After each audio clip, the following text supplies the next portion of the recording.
Welcome back to another episode of Merge Extra. Ramadan Mubarak to everyone. This is a special Ramadan edition where we speak to people who have reverted to Islam.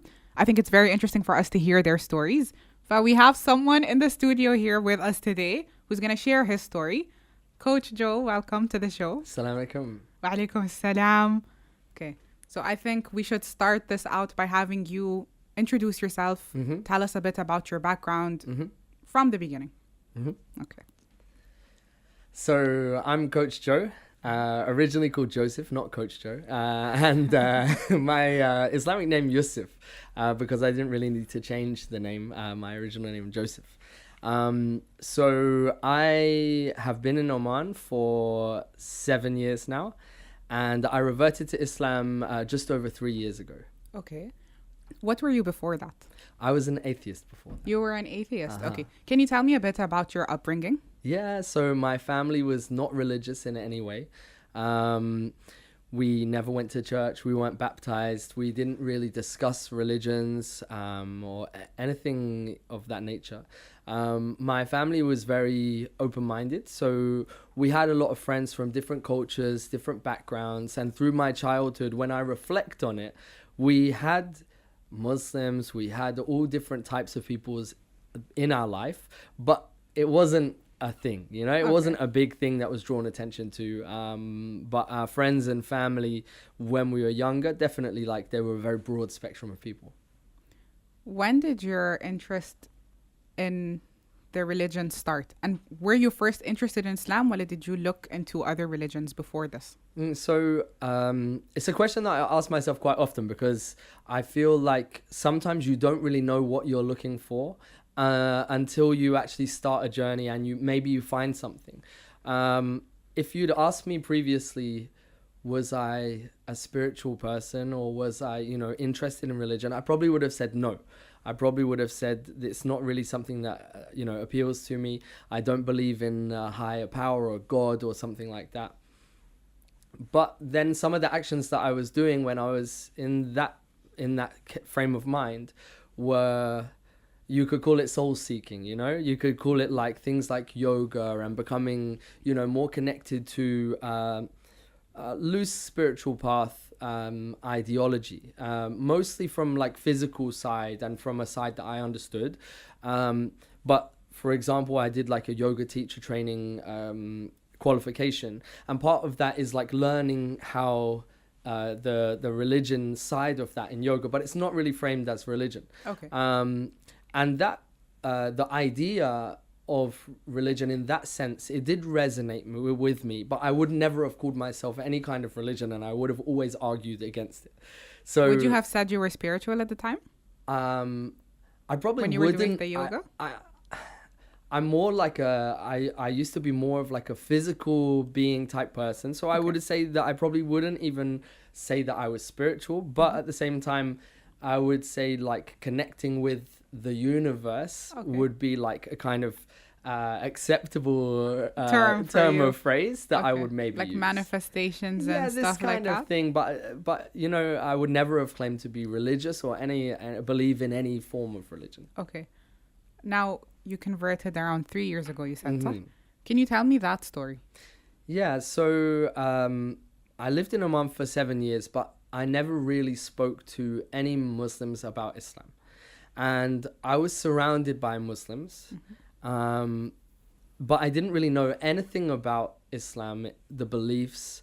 All I knew was that the people around me were Muslim, they were good people, and like a few times a day they disappeared to go and pray, but I didn't even know what that really looked like at the time, because it's a private thing, right? So as a non-Muslim, as an expat, you don't get to experience that kind of thing at all, really. It's kind of behind closed doors, so it has a bit of mystery to it. But at that time, I feel like I was easy to turn a blind eye to it and just not be aware of it at all. So my journey with Islam started when I met my wife, and through our conversations, we had a lot of discussions about religion and about beliefs and about a lot of frustrating conversations, obviously, because I was atheist and I was very strong-minded. And so the conversations we would have would be like, so what do you believe in? And I would be like, I don't know, nothing. Like, who created you? I don't know, no one, nothing. It's random, you know? And so the more I thought about the subject and the more I got to know my wife, the more I decided to look into it myself and learn myself. So the first place that I looked was, I'm big into podcasts and hence being here today. And you're here on a podcast. Thank you for being here. Alhamdulillah. And so I started to listen to podcasts and I started to listen to translations of Quran. What podcast did you listen to? Could be beneficial for someone. You know, the podcast that I mostly listened to, it just got cancelled randomly. Oh. It was called This Is Islam. But it was a podcast of khutbah by MuslimCentral.tv. Okay. So they're an organization that takes a lot of big name sheikhs and scholars, and they all put khutbah on their channels. So all of the scholars actually have their own channels on there. So I think people could find that if they're searching in Muslim Central, they can find a lot of English content, Islamic content, and they have their Instagram page, their YouTube. Yes, exactly. And so that stuff was really eye-opening and really interesting because it gives you a bit of insight. Podcasting obviously is a great place to find in-depth conversations that you can just pass in and out of, you know. So then I started to listen to the translation of Quran. I also find that on Spotify for free, so you can just plug on their English translation of Quran and you can find the full Quran there for free. So I was listening to that, and just all my spare time, driving, walking, was listening to Quran and just absorbing the information. And as I did that, I started to understand the difference between the way I was living previously and the way that I could be living. In a very basic sense of like morality. Now, morality doesn't need religion, right? But it's easy when you don't have religion to live your own path and not be very empathetic to other people and other situations. And it's easy to kind of focus on yourself because there's no like end goal, you know, there's no like punishment or you know, or judgment or anything. Yeah, in the future. So you kind of live day to day. And you make up your own rules as you go. This is okay, this is not okay, but it could change tomorrow, you know? An atheist mindset is an interesting one because there's no right or wrong. There's no this way or that way. It's literally personal and individual. So having discussions with atheists is always interesting because you never know what they believe and you never know what to expect from them.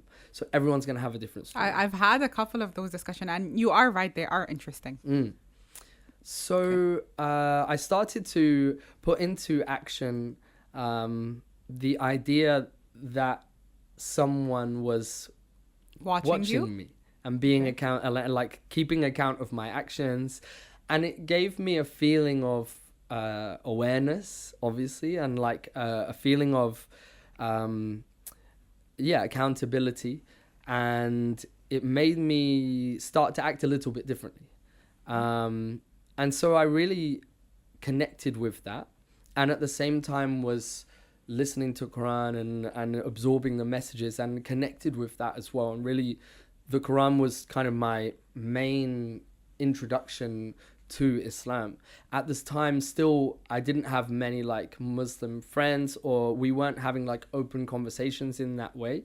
And so I would walk on the beach and listen to Quran and listen to the messages. And then there was like a moment where I remember still the moment where I realized that I believed in Allah, like I believed in God. It was just like a switch, where I was walking on the beach and I was listening to the translation of Quran and the message, and I had an imagination of this man in the sky with the big beard, you know, and it made me laugh because I thought to myself, like, this isn't God. Like, God isn't this image, this character that we see on TV shows and Morgan things like Freeman. this, you know? Exactly. And it made me have this feeling of like fullness and connection to the fact that God is like part of everything and the creator of everything that surrounds you. And it was interesting because at the time it felt even like the colors changed, you know, like I had a physical experience when I had this realization that made my life change from that moment in a second. Was there a particular verse that caught? I actually still have no idea where I so it was just in that Quran. sudden I was just feeling, listening, and it was just a moment of realization. I didn't have the the self-awareness to like pause the moment. I was like too much in it, you know. Okay. So it just kind of happened in that way. Okay. Yeah. After that point, when did you decide to take your shahada? So after that, I took my shahada, I think in like a month after this, and I contacted one of my friends. Well, actually a guy that I was training with in the gym, and I was like, and he was Muslim, and I said to him, bro, I want to take my shahada, you know, I want to, and he was like, okay, let me call my friend. So he called one of his friends. I met him at the masjid, and we ended up going to the Grand Mosque, to the information center in the Grand Mosque. So the information center in the Grand Mosque is a place where mainly tourists go to sit with volunteers, and they discuss Islam, and they give dawah, and they talk about Islam to tourists who are visiting the Grand Mosque, and they explain everything to them. But actually, I found the information center actually also, they're happy to sit with people from Oman, and they're happy to sit with new Muslims or people who are interested in reverting. So that was a really nice place to find a small kind of community and find more people that can support you on your journey. Okay. After you took your shahada, okay, actually, first of all, when you spoke to your family, how was that? Fine. Okay. I know Further explanation. Everyone expects me to have like a crazy story, but to be honest, like my family is very open-minded, and my mum was very accepting of everything. She just wants her kids to be happy, however you find that journey for yourself. So I didn't have any problem telling her, and I didn't have any problem when she accepted it. And so that's, alhamdulillah, like a blessing, because I know a lot of people come to a lot of problems when they're addressing their families. But for me, it wasn't an issue, and I feel very lucky for it. Alhamdulillah. Okay. And the community after? Yeah. How was that? Did you find a good community surrounding you after you had converted? Yeah, I think that a lot of people that you'll meet are very welcoming to new Muslims, especially because they know that they need maybe more support and more friendship than people who have grown up in Oman and they already have their community. So definitely I made some really good friends through meeting at the masjid or different events that are organized. And there are some really nice events through Ramadan that are organized by different people in Oman, and so they're really good opportunity to meet new people as well. Okay, it's actually, maybe it could be a bit different for you. So I have someone in my family who reverted to Islam, and she had a lot of challenges after with the mindset shift. So she was telling me that it's easy, okay, you think, khalas, you found the truth and it's all easy, but there's a lot of habits you have to break. Did you feel any of that, or was it more smooth for you?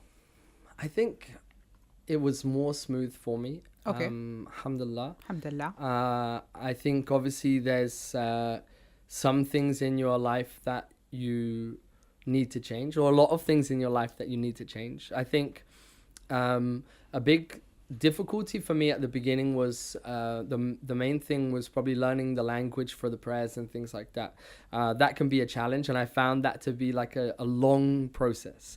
I'm not like a language guy, I would say. So for me, it was a challenge to get my head around the language and how to recite the surahs and things like that at the beginning.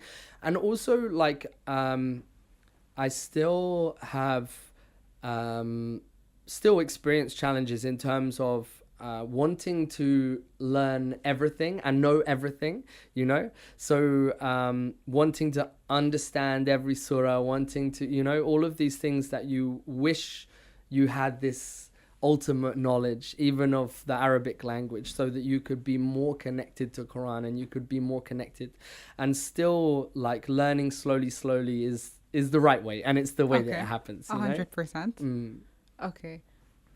This will probably be released in Ramadan. So I'm curious how your first experience with Ramadan was. How was fasting your first Ramadan? Yeah, so someone asked me this question the other day, actually, on Instagram. He said, what was your first experience of fasting?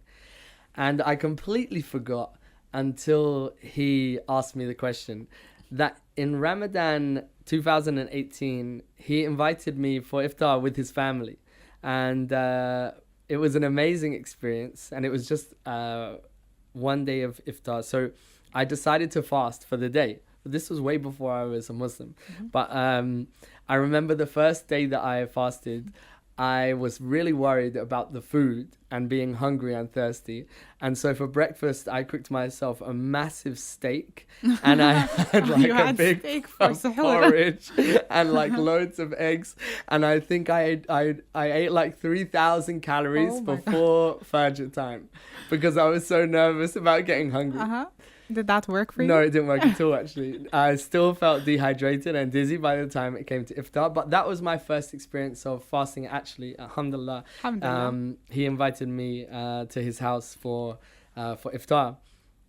And then before I became Muslim, I fasted for the full month of Ramadan as well. So you did that before you actually Before converted. I reverted. Okay. But I already knew my wife, so I wanted to join her. You know, as moral support and as an understanding. I wanted to fast as well, but obviously I wasn't praying and I wasn't doing the ibadah side of it. It was just more a kind of physical challenge of myself. But once I became Muslim, the whole experience of fasting completely changed. Okay. Because fasting is a spiritual act. Is a spiritual thing. It's not just about abstaining from water and from food. It's about the full experience and the understanding. And I think the salah, the prayers really connect you to your Ramadan. Have you been to Umrah? Yes, I've been twice. Oh, mashallah. Can you tell me how that experience was for you? Yeah, so the first time that I went was last year in Ramadan. Okay. Alhamdulillah. Oh, mashallah, you went in Ramadan. Yeah. Alhamdulillah, but that's like the most crowded. And it was very intense. I'm sure and it was. we just went for 2 days. Okay. We just went to Mecca and we did a very quick trip over a weekend, and it was extremely tiring. That's very honest. I mean, I think it's tiring without doing it in Ramadan, so mashallah.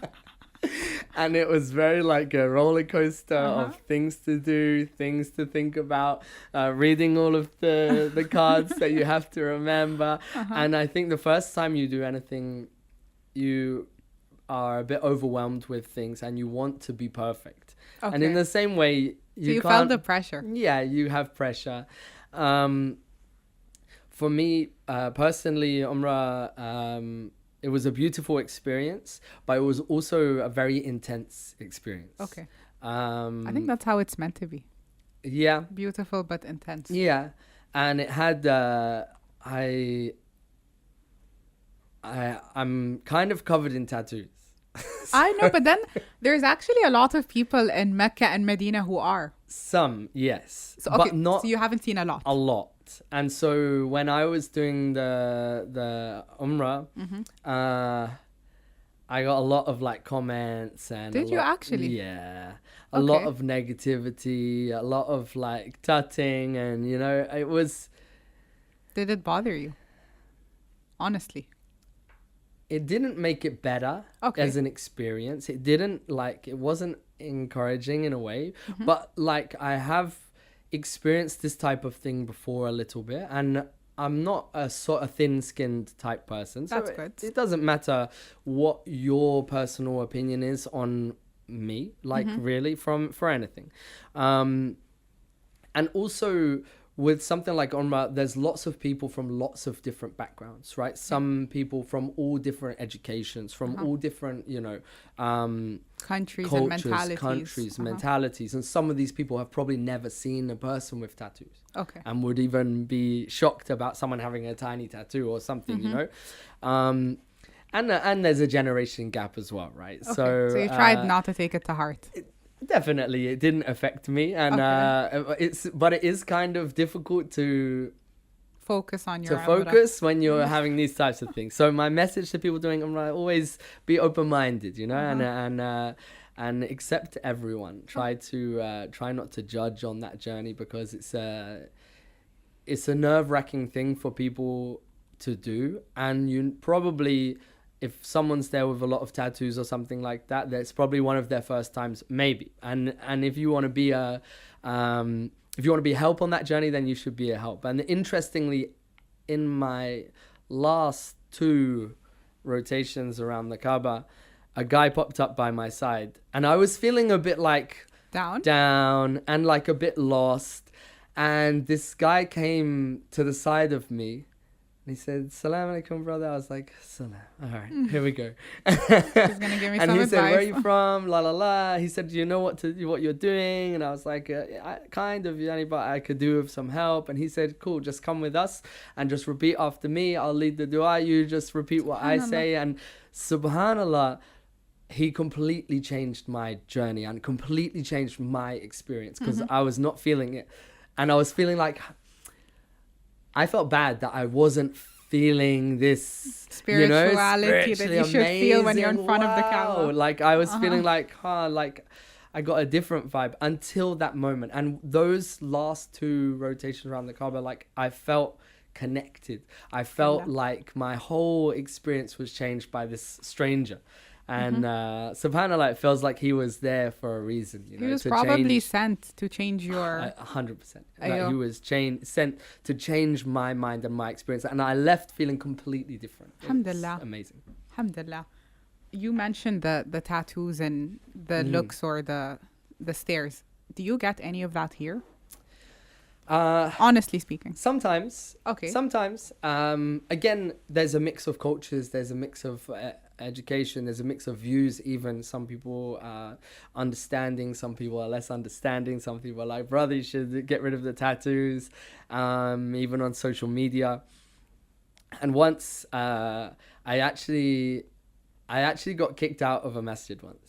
Because of the tattoos? Here in Oman? Yeah. Okay.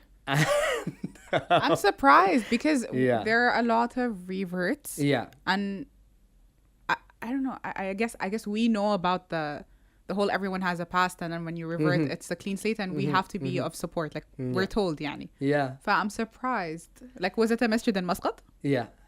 And so I was just passing the masjid at a certain time, and I was riding a motorbike, so I didn't have a big bag with me with clothes in it. I was wearing like a short sleeve shirt. And so I went to the masjid for the dhuhr because I was just passing it at that time. And I went to go in the masjid, and the security there, the Diwan security, he was like, no, stood at the door, would refuse to let me enter. And I told him I'm a new Muslim. He said, no, not Muslim, tattoos, not Muslim. And I said, new Muslim, I'm a new Muslim. He said, no, you can't come in.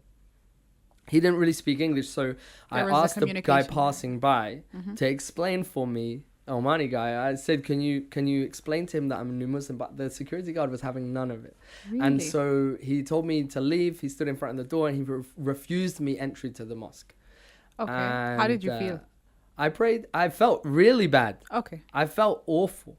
I was upset. And I don't get like emotional or upset, but I was really like feeling emotional. So I prayed at the door of the masjid, like to one side, so he could see me pray. Okay. And inshallah, he can think to Not himself do this and to see, someone else. maybe I should have acted in a different way, Okay. Do these experiences ever make you question your decision to revert? No. Okay, alhamdulillah. So Alhamdulillah. You've never had that feeling. Someone else's opinion on me, it doesn't make a difference to my opinion and my beliefs. Okay. Definitely. Okay. Did your story go viral? Because I'm kind of recalling a story that went viral on Instagram where someone was denied entry because of tattoos. in No, Oman. that I think there was another guy who put a YouTube video up, but it wasn't me. Okay, wasn't you? Wasn't me, Okay, and but that was a long because- time ago. But it wasn't me. Okay, alhamdulillah.